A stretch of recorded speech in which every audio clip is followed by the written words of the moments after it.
Hey, it's Rev Rachel, and I just want to jump in and remind you of some upcoming events for the Soul Recovery community. First and foremost is an official invitation to join us the first Monday of every month for the free and open Soul Recovery Support Group on Zoom. It's from 6 to 7 p.m. Mountain Time. It is an incredible opportunity to connect with others on the soul recovery journey. I give a little information about something in the soul recovery process, and then we have time to have questions, connect with each other in small groups. It's just such a beautiful place to all come together. And speaking of coming together, this year I have lots of great retreats all over the country, from Sacramento all the way to Asheville, North Carolina. And my next retreat is going to be on April 13th. This is in Sacramento. It is an all-day workshop, and I'm so excited to share the soul recovery process with all of my North California people. Visit the website recoveryoursoul.net to register for everything. Enjoy the episode. Many of you have found the Recover Your Soul podcast because you have someone in your life that's an addict. And many of you, like me, have adult children who are addicts. As you know, I have two sons, 26 and 28 years old, and they've both been dealing with addiction since they were in middle school. One of them is in a season of sobriety, and the other one is still working it out. And it's been this journey as a family to heal the dynamics of addiction. They came from a family of addiction. But my son, Bodhi, who's 26, has been on a sobriety journey. And I sit with him in this episode when we were in Sacramento, and he shares really openly about this journey that he's on, where he's choosing to be sober, the reasons why he's choosing to be sober. What tools is he using, and what are his awarenesses? I thought it was a really beautiful conversation where he's really sharing these parts of him that are learning how to live a life that is fun, that is with friends, that is connection, and to choose sobriety. Enjoy the episode. Welcome to the Recover Your Soul podcast, a spiritual path to a happy and healthy life. My name is Reverend Rachel Harrison. I started Recover Your Soul after having profound changes in my life from my recovery of alcoholism, codependency, and control addiction. I was guided to share the tools and principles of spirituality and soul recovery to help others transform their lives as mine was transformed. For us to overcome external circumstances, we need to turn the attention to ourselves, focusing on our inner change and healing. Positive results in our lives will follow. Welcome to Recover Your Soul. I'm Rev Rachel, and I'm excited to have a special guest on the podcast today. I have my son Bodhi with me. Hello. You've heard Bodhi in podcasts before. We have talked many a time over the years around his journey, and I wanted to bring him back to continue to share his sobriety story, his soul recovery journey, and just where he's at in his life right now. So thanks for coming on. Of course. Happy to be here. So we are in Sacramento, California at the time of this recording. We are at a little Airbnb, so the sound is probably a little wonkier than what you're used to. And we're here as a family because our oldest son, Alex, and his partner just had their first baby. And we have a little bit of time before we go see them at the hospital. So thanks for taking some time out. My pleasure. The last time you came on, Bod, we talked about this particular sobriety chapter that you're in.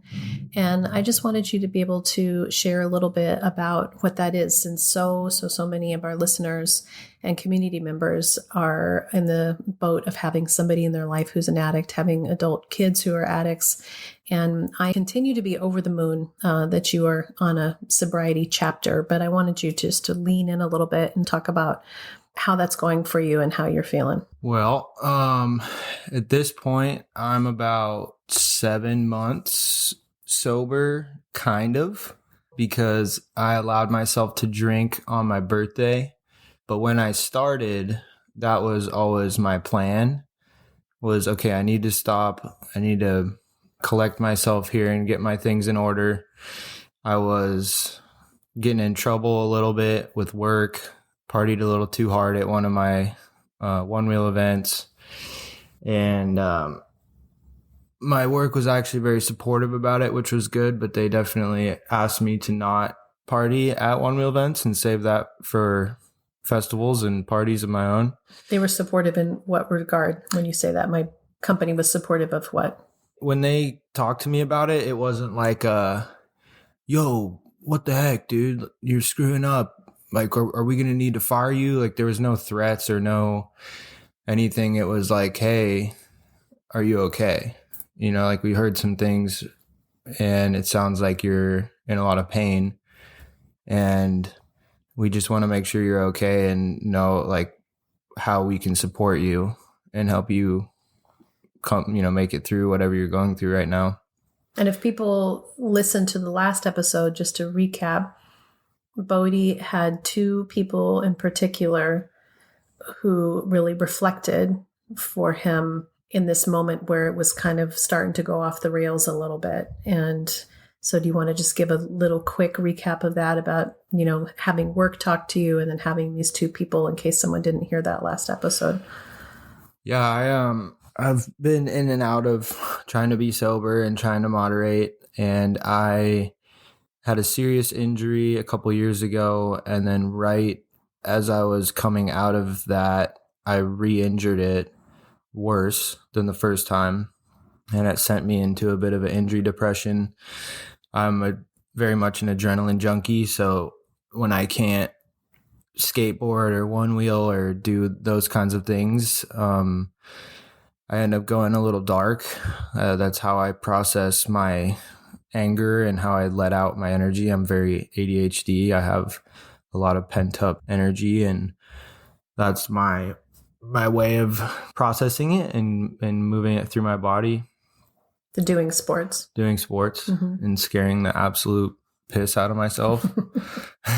Testing the limits. Yeah, testing the limits, conquering fear. So I was in a bit of a dark period with this injury and partying a little hard and kind of letting my life fall apart a little bit. And at the event that I got in a bit of trouble for, I had a friend of mine homie check me and let me know that he could see the pain I was in and he could see how I was dealing with it and that he was worried about me, which was definitely needed and helpful because I knew in my own mind that I was spiraling, but you know, the inner addict was winning the internal battle at that point.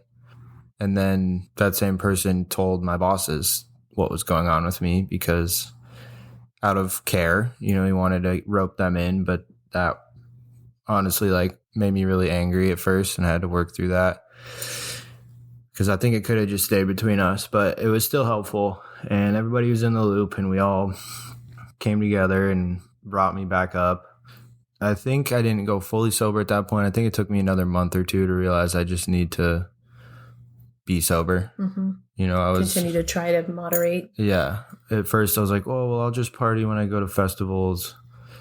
But I've tried this moderation thing for so long and I can't do it. And I think ripe age of 26. Yeah. I think it took me a long time to try and fail and just realize on a deep level that I'm an addict and I'm either in or I'm out. And I could probably do okay with my life using, because luckily I'm not the kind of addict where once I start, I can't stop. It's more like I do it more than I want to and sometimes overdo it. But what really got me to stop is just realizing what I have in terms of like opportunity and like what's in front of me and what came behind me. Like I put in a lot of work to get where I'm at in my career since a very young age. I've spent a lot of time learning and growing and practicing and networking.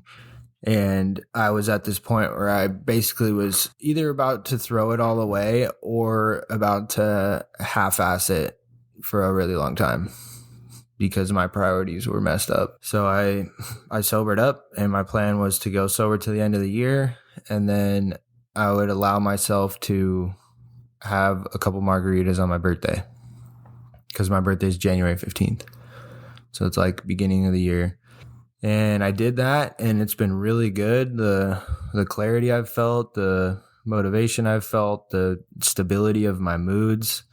You know, I used to get just these random anxiety swings and random depression swings, and I really just don't anymore.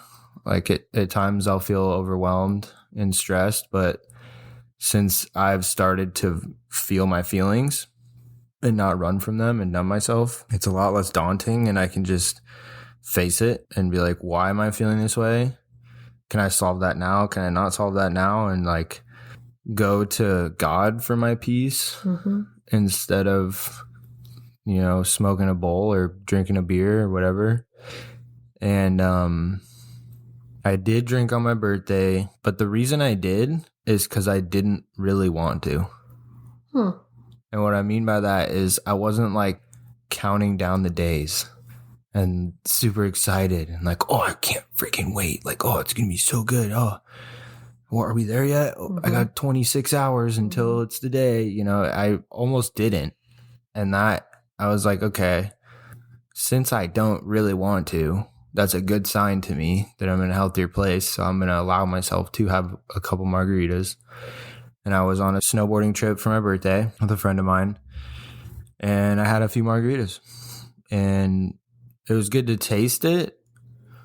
But ultimately, like, I got a little buzz and was just kind of laughing to myself. I was like, this doesn't appeal to me anymore. It's like, there's no need for me to do this. Like, I'm not having any more fun than I would have. I'm tired. I spent $30 I didn't need to spend. And so it's kind of reassuring because, you know, when you go sober, there's that little part of you that kind of misses the old ways. And you're like, yeah, it's better now. But there's that tiny little inner addict that's like, yeah, but, you know, it would be nice to have a little buzz right now, blah, blah, blah. That little freaking demon in there. Yeah, you're still young. I mean, it's interesting. I just saw a post about David Bowie, who said when he took drugs and alcohol out of his life, every relationship in his life changed for the better. You know, like everything just got better. And yet one of the things that I think is so inspiring about what's going on for you right now that I'm witnessing is it's not like you've turned into a 50-year-old woman like me, you know, who's sober, who stays at home 99% of the time. And you still have a social life. You went to Burning Man sober. You've gone to festivals sober. You've gone to, you know, events. You found new ways to socialize, new things that you are interested in. So as a 26-year-old, you're a DJ, you know, in addition to your one-wheeling. Talk a little bit about that piece of being able to still be in your social life. Well, I think one of the things that was a red flag for me was I realized I was more focused on the drugs than the music and the connections with people and being goofy, telling jokes, petting animals. You know, there's all these things outside of drugs that are the things that give us natural dopamine and serotonin. And once you get too tuned in to the weed and the Molly and the alcohol and the LSD and like all these stupid party drugs, then all the other stuff doesn't make you feel anything. Because you've tuned your brain into such like a high dose of instant drugs. And me, I was doing a few of them at a time, and the music didn't make me feel the way it used to make me feel. And I wasn't connecting with the people around me, and I wasn't in my body. You know, I was just partying and checking out. And that started to worry me and was something that really helped motivate me, because when you're sober and your system is balanced, a good song makes you feel incredible. And meeting a new person makes you feel good, or having a conversation with somebody you care about makes you feel good, and going and pursuing side quests and adventures and goofing around and climbing on stuff and telling jokes and finding animals and loving on animals and all these kinds of things, making art, looking at art, like those, dancing, those things make me feel good. And maybe it's not at the same extreme of drugs, but drugs, they come at a cost. Because when you go up, you go down. And you go down at equal to how you went up. Or further. With a lot of them, especially if they're bad drugs. So, when you're doing it in a more natural way, it's not as extreme of a spike, but it's basically no down spike, because it's the natural way. It's your brain's functioning how it's supposed to. So that's what's helped me, and there's still that tiny little part of me that sees people doing certain drugs and I miss it a little bit.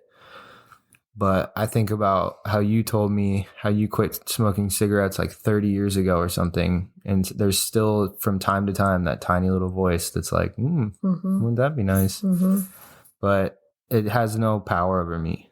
And I know what I want for myself. I want clarity. I want peace. I want emotional stability. I want connection. I want motivation. I want creativity.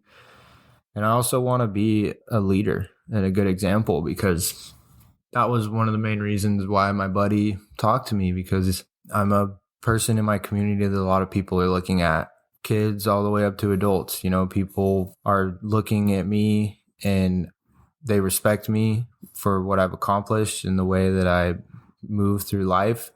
And so I have an influence over people to a certain extent. So if I'm out here doing dumb stuff and being all messed up, the kids are going to be seeing that, and people are going to be seeing that. And whether that just changes people's amount of respect for me or that influences their own decisions in their life, I would much rather be somebody that inspires people to be sober and pursue knowledge and take care of their body and all these good, healthy things over partying and not caring about all those other things. So I think that's what keeps me going and keeps me happy and stoked. And my homegirl posted this video the other day where she's talking about how she parties sober. And I think one of the biggest things is like, you got to know when the party's over. Mm-hmm. Because when you're drinking and you're doing blow or whatever drugs are going on, a lot of times it's going to keep you up until the wee hours of the morning. And at the end of the day, like, not a whole lot of good stuff happens after like 1 or 2 in the morning. Basically none. Yeah. Sometimes the vibes are right and the music's great and it's worth staying up till sunrise. I had an amazing couple of sunrise nights at Burning Man waiting for the sun to come up. But that was like me and my homie Dylan riding around the playa on one wheels, jumping in art cars and dancing and hearing music and adventuring. It wasn't sitting around in a basement doing more drugs or having meaningless conversations because everyone's just all twacked out. So it's like when you're sober, get there when you get there, connect with people, tune yourself into the music, make new friends, drink a lot of water. And then when you're pulling your phone out, this is what she said. She's like, if you're pulling your phone out or the conversations are getting stupid and you're not feeling it, leave. Time to go. That's time to go. You had the fun. Go home, go to bed, and I'll see you in the morning for hot yoga. Right.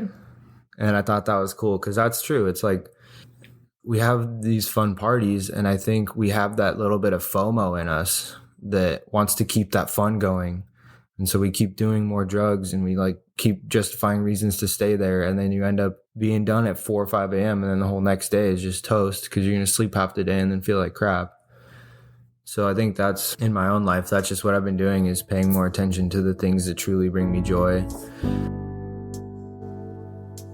Are you ready to step into your soul recovery? Visit the website recoveryoursoul.net to learn more about the 9-step soul recovery process. I hope that you'll join us the first Monday of every month for the free soul recovery support group on Zoom, where we learn more about soul recovery and connect with each other. If you'd like to work directly with me to move through the 9-step soul recovery process, I'm here for you, but you can also choose to work the steps on your own with individual modules intended to support you to work at your own pace and on your own time. And if you want even more soul recovery, join us for the Recover Your Soul bonus podcast for Patreon members and Apple Podcast subscribers, where I interview amazing people sharing soul recovery tips for us and also do spiritual book studies. You can also find daily inspiration on Facebook and Instagram and join our private Facebook community. Visit the website for more information, links, and registration for everything. Back to the episode.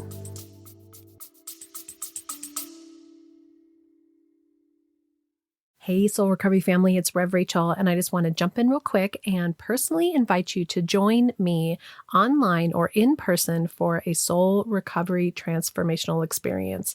There's nothing more powerful than us coming together in a sacred space for connection and self-discovery and to work the 9-step soul recovery process. I have one-day workshops and full weekend retreats. In Sacramento on April 13th, I'm offering a full-day workshop, and then I'm also offering a virtual workshop on Zoom on May 31st. So no matter where you are, you can join me for this incredible immersive soul recovery experience. And then we have weekend retreats, 2 full days of soul recovery, July 19th and 20th in Colorado, and September 13th and 14th in Asheville, North Carolina. I hope that you will join me and others on the soul recovery journey for an incredible opportunity to release old patterns, reconnect with your higher self, and immerse yourself in healing and transformation. These gatherings are powerful, and I hope to see you there. You can visit the website, recoveryoursoul.net, for more on everything. Back to the episode. And I think what's been most important to me, what's been the rock, the foundation, the way I've been able to do all this is my faith and the strength that I get through Jesus and through the Holy Spirit and through God. You know, at Burning Man, I would read my Bible every night, and I found actually a cross with Jesus on it on a gift tree. Oh, really? Where you like take a gift, leave a gift. And at first I was carrying my Bible around me because there's like a lot of neo-paganism at Burning Man. There's also a lot of spirituality and positivity, but there's a lot of like gnarly, dark energy there. And so I was just going to my faith for strength and praying. And when I would get those moments of, oh man, all the homies are doing this one drug and I want to do it, I would just pray and I would be like, Jesus, help me feel happy and full of energy and good in this moment, and like I'm not missing anything. And you know, in my personal life outside of that, almost every night I make time to read my Bible, and I go to church as much as I can. And when I can't, I'll usually watch like an online sermon. But you know, I think the higher power aspect, I think, is probably the most important part of recovery in the rooms. I think the community aspect is major. Being able to relate to people is really important. Working the steps is important because it's like a guideline of going into yourself. But I believe very heavily in my faith, and I believe that's the only reason I've been able to do this. I've tried to do it on my own, and I can't. And when I do it with Spirit, with God, with Jesus by my side, it's actually not that hard. That's the beauty of a spiritual journey. I mean, I think originally that's what AA was all about, was your higher power will do for you what you can't do for yourself. And soul recovery is a spiritual path. You know, whether you're dealing with your own addiction to a substance or addictions to people, it's learning how to step into your spiritual center, because life is hard. You know, it's tough. It's like, what are you going to choose other than a checkout from an addictive substance? Well, and those things are, I have a buddy that's trying to sober up right now, and he's been trying. And every time he talks to me, I give him basically the same advice, but I try to word it differently. But it's like, to answer your question, what are you going to choose? Exercise, healthy food, walks outside, new hobbies, picking up old hobbies, connecting with friends, meeting new people, reading books, drawing, painting, making music. Living life. Yeah, it's like there's so many things we can do nowadays that are either creative or active and good for our bodies, or ways to connect with people. And that's really what we're searching for in these drugs, is love and connection and peace. Because a lot of times, especially with my generation, we're eating bad food, we're watching bad TV, we're watching bad stuff online. We're hanging around bad people, drinking bad water, and we're like, why am I so sad? Because you're filling yourself up with a bunch I'm going to go smoke weed. I'm going to go do this drug. I'm going to go do that drug. And it's like, get out what you put in. So if you're drinking good water, if you're eating good food, and you don't even have to go to the gym. Everyone thinks like working out is going to the gym. Really, going to the gym is for like bulking up. If you want to be active, go walk for 20 minutes, do some body weight workouts, maybe grab some bands and do some band stuff. But just if you're moving your body's going to feel better. Mm-hmm. It's getting that stored up energy out. It's keeping things nimble, connecting with friends. I think that intimidates a lot of people, but there's a lot of ways to connect with people. There's tons of sober events, different kinds of AA, NA, Al-Anon, all these places where you don't have to go to that all the time, but you go there to meet people. And like, that's a really important thing to me is, if you're struggling or you have somebody in your life that's struggling, do your best to gently nudge them towards different kinds of physical activities, different kinds of creative outlets, different kinds of communities and ways to connect with people. It's like encourage without being in control. Right. And that's the secret, because mm-hmm. nobody wants to be told what to do. Right. I'm telling you right now. And that's kind of the secret sauce to good parenting or good leadership to those around you, is like very carefully nudging people in the right direction, mm-hmm. suggesting things lovingly, finding things you think they would want to do. Be like, hey, I want to go do this with you. Do you want to come with me? Instead of like, you should go do that. Right. You should go to the rec center and work out by yourself. Right. Because you look like shit. Right. It's like, hey, I'm going to go for a little workout. You want to come hang out with me? Mm-hmm. It's like, we don't got to do anything crazy. Let's just go walk on the treadmill for a little bit. Or like, hey, I was looking around at these like local clubs, and there's this local chess club. You used to love playing chess. Do you want to go play chess? And I know that could be hard for some people with however their schedule is, but I think that's a good way to encourage people to do certain things, is to do them with them. Yeah. Get them started, light that fire so that they can meet other people that are doing it. I think if I had a message to give people that have somebody in their life that is in and out, or they themselves are, is just to be patient and have grace for yourself or for that person. Can't change until we're ready, but do your best to be a positive influence to them. Make the best decisions you can make in your life, and just do your best to gently lead them in the direction of healthy mind, body, and spirit activities and ways to spend time. Do whatever you can to make sure that they feel safe around you. The more that we attack people or try to control them, the less they feel safe around us.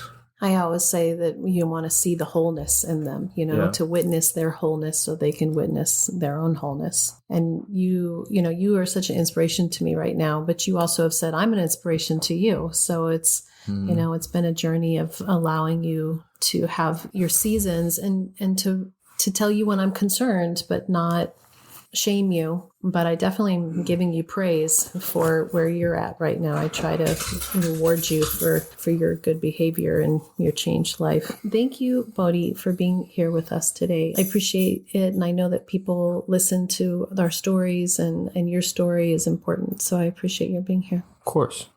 If you are interested in Bodhi, you can always find him at Bodhi Harrison at all social medias, or check him out on YouTube for One Wheel. And now he has music on SoundCloud. There's all kinds of good things going on in your life. Subscribe to the Patreon if you want to learn about content creation and one wheel tricks. That's right. We both have our Patreons. Subscribe on Patreon.